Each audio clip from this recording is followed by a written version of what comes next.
आप सभी को स्वतंत्रता दिवस की हार्दिक शुभकामनाएं।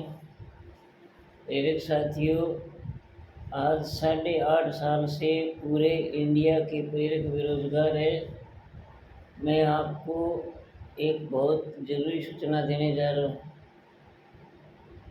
हम लोगों के लिए बहुत बढ़िया बढ़िया मौके आए थे, लेकिन हमने उन मौक़ों को गंवा दिया और वो मौके गंवा देने के बाद में आज भी प्रेरक जो है गुमराह होते जा रहे हैं। एक बात बताओ, आज कई राज्यों में धरना प्रदर्शन कर रहे हैं, मीटिंग कर रहे हैं।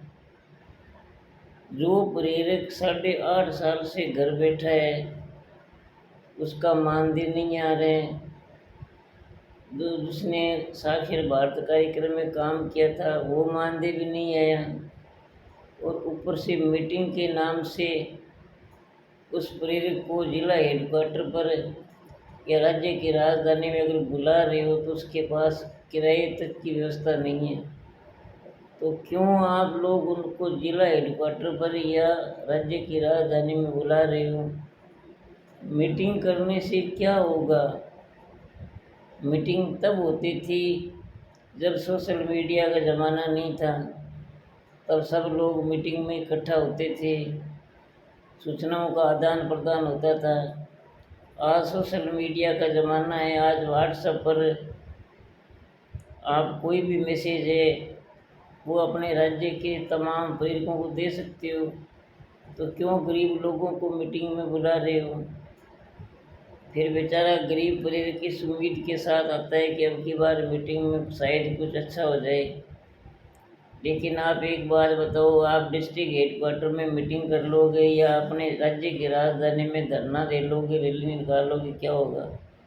सबसे बड़ी रैली उत्तर प्रदेश की राजधानी लखनऊ में प्रेरकों ने 2014-15 में की थी। आपको याद होगा, कम से कम 50,000 प्रेरक उस रैली में आए थे और बहुत सारे प्रेरकों के हाथ पैर टूटे थे, लाठियाँ पड़ी थी, बहुत सारे लोगों के चोटें आई थी, बहुत सारे प्रेरकों के सिर फूटे थे, लेकिन कोई नतीजा निकला? क्योंकि ये केंद्र सरकार की योजना है। साक्षरता डिपार्टमेंट एक ऐसा विभाग है जो केंद्र सरकार और राज्य सरकार द्वारा संयुक्त रूप से चलाया जाता है।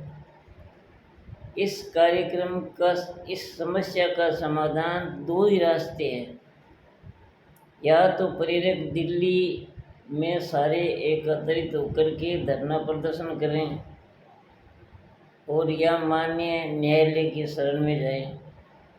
आप लोगों को पता है कि भी जब माननीय सुप्रीम कोर्ट का फैसला हो रखा है उसकी तरफ क्यों नहीं जा रहे? अब जब माननीय सुप्रीम कोर्ट के फैसले के लिए अवमानना का केस लगाने की जब बात आती है, जब प्रेरकों को एक मंच पर लाने के लिए जब हमने मुहिम शुरू की कि भी सभी प्रेरकों को, सभी राज्यों के प्रदेशाध्यक्ष, प्रदेश कार्यकारिणी, जिला अध्यक्षों को हम एक मंच पर ला करके और एक ग्रुप बनाया जाए, उस ग्रुप में हम चर्चा करें, योजना बनाएं, आंदोलन की रूपरेखा तैयार करें। तो कुछ लोग जो है अपने ज़िलों में धरने की घोषणा कर रहे हैं, कुछ लोग अपने राज्यों की राजधानी में धरने की घोषणा कर रहे हैं। हालांकि हमने जैसे ही लोगों से व्हाट्सएप नंबर मांगे थे तो बहुत सारे लोगों ने, सक्रिय प्रेरकों ने अपना नाम, अपने डिस्ट्रिक्ट का नाम, अपने स्टेट का नाम, अपने परमानेंट व्हाट्सएप नंबर मेरे पर्सनल नंबरों पर सेंड किए हैं। बहुत अच्छी बात है, सक्रिय कार्यकर्ता जाग रहे हैं और वो लोग आज 8.5 साल से बेरोजगार बैठे, फिर भी वो दिल्ली जंतर मंतर पर धरना देने के लिए तैयार है। लेकिन कुछ लोग आज भी भटके हुए हैं और कुछ लोगों को भटका रहे हैं। जानबूझ करके भटका रहे हैं। उनको पता है अच्छी तरह से भी राज्य की राजधानी में धरना देने से कुछ भी नहीं होगा। आप सारे प्रेरकों को अपने स्टेट की जो राजधानी है उसमें इकट्ठा कर लो, रैली निकाल लो, प्रदर्शन कर लो, भूख हड़ताल पे बैठ जाओ, आंदोलन कर लो, मुख्यमंत्री से मिल लो, ज्ञापन दोगे, वो ज्ञापन अपने विभाग में जाएगा और विभाग 2 लाइन लिख के दे देगा कि ये केंद्र सरकार की योजना थी और बंद हो गई। जब पढ़ना लिखना कार्यक्रम आया था ना 2020 में, तब हमने सभी राज्यों में ये मैसेज दिया था कि अभी मौका है। सरकार ने 21 फरवरी 2018 को एफिडेविट दिया था, हलफनामा दिया था, शपथ पत्र दिया था माननीय सुप्रीम कोर्ट में कि हम पढ़ना लिखना कार्यक्रम लेके आ रहे हैं और उस पढ़ना लिखना कार्यक्रम में इन प्रेरकों को लगा देंगे। तो जब पढ़ना लिखना कार्यक्रम आया, जब प्रेरकों को नहीं लगाया तो हमें तुरंत प्रभाव से अवमानना का केस लगाना चाहिए था। लेकिन जब लोगों को मैसेज दिया गया, जब ये बात बताई गई, तो कुछ लोगों ने इसको मजाक समझ करके और इसको टाल मटोल कर दिया। आप एक बात बताओ कि 2020 में जब पढ़ना लिखना कार्यक्रम आया तब सारे एकजुट होकर के अवमानना का केस लगाते, तो पढ़ना लिखना कार्यक्रम में प्रेरक लगते और न्यूनतम मजदूरी के साथ मानदेय मिलता। आज इतने सालों से आप लोग बिना मानदेय के बैठे हो। आप आइडिया लगाओ कि 2018 के बाद में आज तक आप लोगों को कितने लाखों रुपयों का घाटा हो गया है। वो पैसा सरकार के खजाने से आप लोगों को मिलता है, लेकिन आप लोगों ने जानबूझ करके साथ नहीं दिया। इससे पहले जब 2016 में राजस्थान हाईकोर्ट जयपुर से जब डबल बेंच का फैसला हुआ न्यूनतम मजदूरी का, तो मजाक समझ करके टाल दिया। इससे पहले 2014 में राजस्थान हाईकोर्ट जयपुर से सिंगल बेंच का फैसला हुआ न्यूनतम मजदूरी का, तो उसको मजाक समझ के टाल दिया। इससे पहले महात्मा गांधी सार्वजनिक पुस्तकालय का तीर्थ मानदेय शुरू करवाया, उसको भी लोगों ने मजाक समझ करके और उसकी खिल्लियाँ उड़ाई।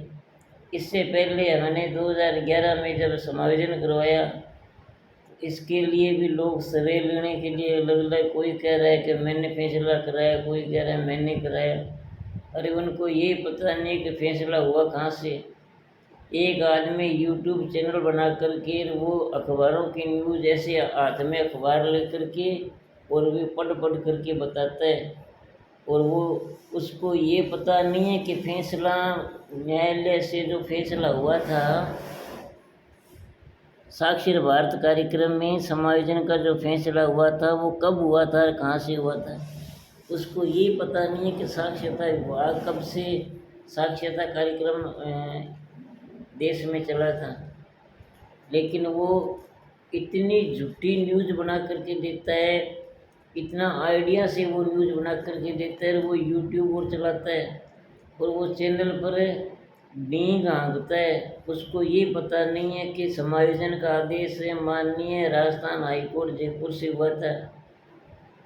अब एक मूर्ख कह रहा है कि मैंने फैसला कराया था समायोजन का, तो भाई तो इतना बता दी कि कौन से कोर्ट से हुआ था, कितनी तारीख को हुआ था, कितने बजे हुआ था, किसकी बेंच थी, वो बता सकता है कि उसको ये पता नहीं निदेशालय में डायरेक्टर साहब कौन थे। जो आदमी कभी निदेशालय में नहीं गया वो आदमी कह रहा है कि मैंने प्रेरकों का ये करवा दिया वो करवा दिया। कभी वो कह रहा है कि मैं मौसम विभाग का अधिकारी बन गया हूँ, कभी वो किसी के चुनाव में सिर मुंडवा करके नाटक कर रहे हैं। तो ये लोग झूठ बोल करके गुमराह कर रहे हैं। मैं आज फिर कह रहा हूँ कि सारे प्रेरक इस एक मंच पर आ जाओ। सोशल मीडिया का ज़माना है, आजकल लोग सोशल मीडिया पर संघर्ष करके और अपने अधिकारों की लड़ाई लड़ रहे हैं, अपना अधिकार प्राप्त कर रहे हैं। मैं दोबारा फिर कह रहा हूँ कि पूरे इंडिया के प्रेरक जिन जिन लोगों के पास में ये वीडियो जाए वो अपना नाम, अपने डिस्ट्रिक्ट का नाम, अपना पद, जो भी डिस्ट्रिक्ट कार्यकारिणी में या स्टेट कार्यकारिणी में जो भी उसका पद है वो पद और अपनी पर्सनल परमानेंट व्हाट्सएप नंबर मेरे नंबर पर सेंड कर दे, तो मैं एक व्हाट्सएप ग्रुप बना रहा हूँ उन सभी सक्रिय कार्यकर्ता प्रेरकों का। फिर हम सब मिलकर के कार्य योजना बनाएंगे कि हमें दिल्ली जंतर मंतर पर धरना कब करना है और क्या क्या योजना बनानी है। काफ़ी सारे प्रेरकों ने, 3-4 प्रदेश अध्यक्षों ने भी अपनी सहमति दे दी। बहुत सारे जिला अध्यक्षों ने भी अपनी सहमति दे दी। लेकिन बहुत सारे लोग आज भी बैठे हैं जो इंतज़ार कर रहे हैं। तो मैं आप सब लोगों को कहना चाहूँगा कि पूरे इंडिया के जो जो प्रेरक इस कार्यक्रम में शामिल होना चाहते हैं, जो इसमें एक मंच पर आकर के दिल्ली जंतर मंतर पर आंदोलन में शामिल होना चाहते हैं, वो अपना नाम, पद, डिस्ट्रिक्ट का नाम और स्टेट का नाम और अपने परमानेंट व्हाट्सएप नंबर जो है वो सेंड कर दे मेरे पर्सनल व्हाट्सएप नंबरों पर। तो हम एक व्हाट्सएप ग्रुप बना रहे हैं और काफ़ी सारे लोग उसमें, सैकड़ों लोग जुड़ भी गए हैं। अब लोग मिल कर के और दिल्ली जंतर मंतर पर एक बड़ा आंदोलन करें। बड़ा आंदोलन करेंगे तो ये बकाया मानदेय भी मिल जाएगा। और अपने सरकार से जब वार्ता करेंगे तो प्रेरकों के जो कार्य विस्तार है, इनका जो समायोजन है, उसके लिए भी हम सरकार से मांग करेंगे। हमारी भीड़ होगी, हम खुद 5 लाख 5.5 लाख प्रेरक है हमारी। जब दिल्ली राजधानी में जब हमारी भीड़ होगी तो मीडिया कर्मी भी अपने आप हमारी कवरेज दिखाएंगे, सरकार भी वार्ता करेगी। भीड़ तंत्र के सामने सब लोग नमस्कार करते हैं, मीडिया वाले भी आएंगे, सरकार भी वार्ता के लिए बुलाएगी। तो मैं सारे प्रदेश अध्यक्षों से ये कहना चाहूँगा कि जितने भी राज्यों के प्रदेश अध्यक्ष हैं वो अपनी कार्यकारिणी, अपने खुद की नंबर और अपनी कार्यकारिणी में मुख्य कार्यकर्ता है वो आम प्रेरक भी, जो प्रेरक सक्रिय प्रेरक है। कुछ प्रेरक ऐसे होते हैं जिनके पास कोई पद नहीं होता लेकिन वो संघर्षशील होता है, सक्रिय होता है, वो लोग भी अपना नंबर भेज सकते हैं। तो इन सब प्रेरकों को हम एकजुट करेंगे, एकजुट करके एक मंच पर आकर के हम लोग आंदोलन की रणनीति बनाएंगे। 1 महीने बाद में, 2 महीने बाद में, 3 महीने बाद में हम सब आपस में व्हाट्सएप पर चर्चा करेंगे। चर्चा करके जो भी डेट तय होगी वो घोषणा कर देंगे। हमारी भीड़ अगर जंतर मंतर होगी तो हमारा काम सफल होगा। दूसरा रास्ता ये है कि माननीय सुप्रीम कोर्ट का फैसला हुआ पड़ा है, उस फैसले को हम लागू करवाएंगे। हम तब लागू करवाएंगे, उसकी अवमानना का केस तब लगाएंगे जब आप लोग साथ दोगे। ऐसे नहीं है कि हम लोग लड़ाई को शुरू कर दे, हमारे साथ भीड़ तंत्र हो ही नहीं। अकेले हम लोग इस जोखिम में हाथ नहीं डाल सकते। आप लोगों का साथ होगा। हमारा काम करने का लंबा अनुभव है। हमने जब राजस्थान में प्रेरकों को 2011 में समायोजन करवाया तब हमने ये चीज़ अच्छी तरह से सीख ली थी भी सरकार से किस प्रकार से काम लिया जाता है और ये साक्षरता का काम कहाँ से होता है। किसी राज्य की राजधानी से, किसी मंत्री से, किसी शिक्षा मंत्री से ये नहीं होगा। आप किसी को ज्ञापन मत दो, प्रेरकों को मीटिंग के नाम पर मत बुलाओ, किसी राज्य की राजधानी में आंदोलन मत करो, कुछ नहीं होगा। आंदोलन करो तो दिल्ली में करो, सब लोग मिलकर के दिल्ली जंतर मंतर पर इकट्ठे हो जाओ। अगर हमारे लोगों के 50,000 की भीड़ भी अगर इकट्ठी हो जाती है एक दिन के लिए ना, तो सरकार को हम अच्छी तरह से बता देंगे कि साक्षरता प्रेरक समन्वय क्या होता है। तो मैं लोगों से ये उम्मीद करूँगा कि आप लोग जल्दी से जल्दी अपना नंबर भेजें ताकि हम महीने 2 महीने में पूरी योजना बना करके और सभी राज्यों के प्रेरकों को ये मैसेज दे देंगे भी इतनी तारीख को अपने धरने में आना है। और हमारे पास 2 ऑप्शन हैं, एक तो आंदोलन का और दूसरा माननीय सुप्रीम कोर्ट वाला। इसके अलावा तीसरा ऑप्शन नहीं है। चाहे राज्यों में प्रेरकों के कितने पैसे लगा दो, बहुत सारे लोग मैसेज कर रहे हैं, फ़ोन कर रहे हैं, कि पता नहीं उनको कितनी कितनी बार लूट लिया, मीटिंग के नाम पर, परमानेंट के नाम पर, आंदोलन के नाम पर।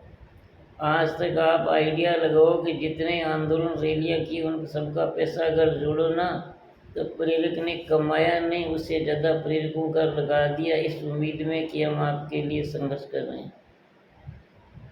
तो दो ऑप्शन के अलावा तीसरा ऑप्शन नहीं है। और राजस्थान में अटल प्रेरक भर्ती समायोजन के लिए जो माननीय हाईकोर्ट जयपुर में केस चल रहा है, वो हमारा मैटर अलग चल रहा है। वो मैटर है याचिकाकर्ता प्रेरकों के लिए। हम केवल याचिकाकर्ता प्रेरकों की लड़ाई लड़ रहे हैं। जैसे ही हमें डेट मिलेगी और सुनवाई होगी, तो हमें पूरी पूरी उम्मीद है कि ये याचिकाकर्ता प्रेरकों का हम समायोजन करवा लेंगे। तो आप लोग अगर चाहते हो सभी राज्यों के प्रेरक कि हम दिल्ली जंतर मंतर पर आंदोलन करें, तो आप लोग जल्दी से जल्दी अपना नंबर भेजें।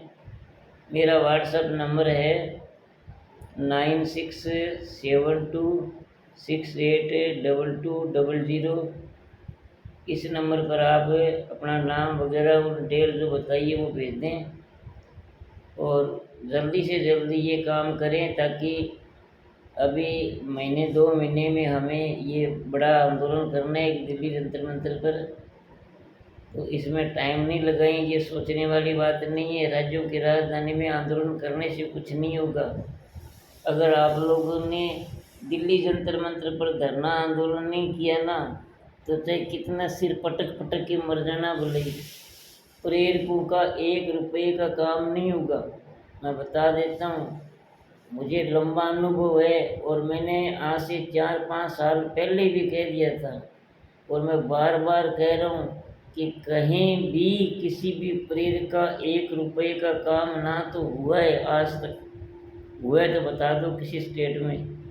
राजस्थान के अलावा हमने केंद्र सरकार की जो योजना का मानदेय था, इसके अलावा हमने राजस्थान में अतिरिक्त मानदेय शुरू करवा लिया था, लेकिन वो भी प्रेरकों ने गलत लोगों का साथ दे करके और गलत तरीके से आंदोलन करके वो भी उन लोगों ने जो मानदेय मिल रहा था वो बंद करवा दिया, और प्रेरक वहीं पर आकर खड़ी हो गई जहाँ पर 2009 में थी।